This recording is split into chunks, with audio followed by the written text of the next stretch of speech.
Në vitin 1989, Serbia na mori autonominë e vitit 1974 me tanke. Në vitin 2013, lider të zgjedhur me vot nga vetë populli shqiptar, i dhuruan me dëshirë Serbisë një pjesë të pasurisë dhe sovranitetit të vendit, duke firmosur me buzëqeshje një marrëveshje për zajednicën me kompetenca ekzekutive, një hap drejt krijimit të një Republike Srpska në veri të Kosovës. Ky akt politik është një lloj historie e pashlyeshme që nuk e lan as plumbi, as heshtja e as koha, është një dëm i madh kombëtar që rrezikon themelet e shtetësisë së Kosovës. Ashtu si në vitin 1989, kur deputetët shqiptarë të Kuvendit të Krajinës Autonome të Kosovës u ndanë në dy grupe, ata që planuan zbehjen e autonomisë në favor të Beogradit dhe ata që e kundërshtuan. Edhe sot historia do të mbajë mend të dy palët, ata që thanë po zajednicës dhe ata që u thanë jo lëshimeve ndaj Serbisë.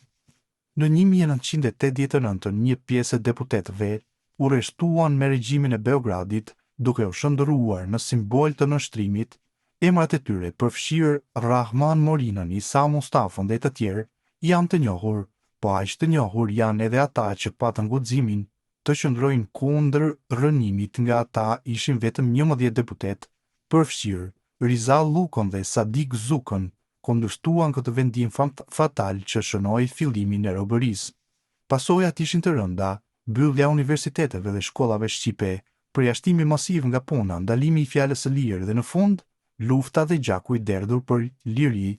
Ironikisht, një nga figurat që në vitin 1989 ishte në anën e atyre që planuan suprimimin e autonomisë, Isa Mustafa, u rikthye më vonë në krye të partisë së Ibrahim Rugovës, Lidhjes Demokratike të Kosovës, kuptohet me mbështetje të dukshme nga strukturat e vjetra të shërbimeve, dhe për këtë, Kosova po e paguan një çmim të rënd.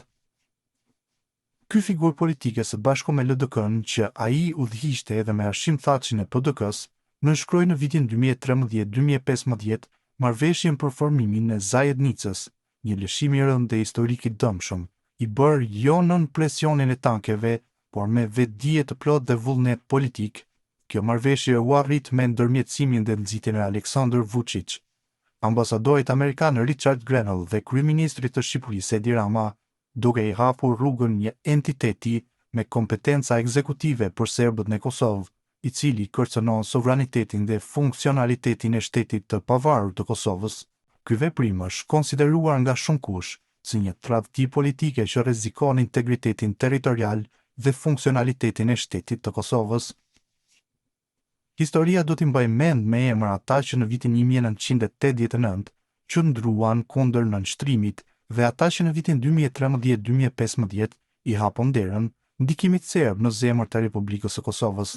Në marrëveshjet e dëmshme të viteve 2013-2015, ku u hap rruga për krijimin e asociacionit me kompetenca ekzekutive, një model i rrezikshëm që rrezikonte të shndërrohej në një Republikë Srpska brenda Kosovës, opozita institucionale ishte pothuajse e heshtur, i vetmi subjekt që kundërshtoi me vendosmëri qartazi dhe vazhdimsi këto marrëveshje ishte lëvizja vetëvendosje.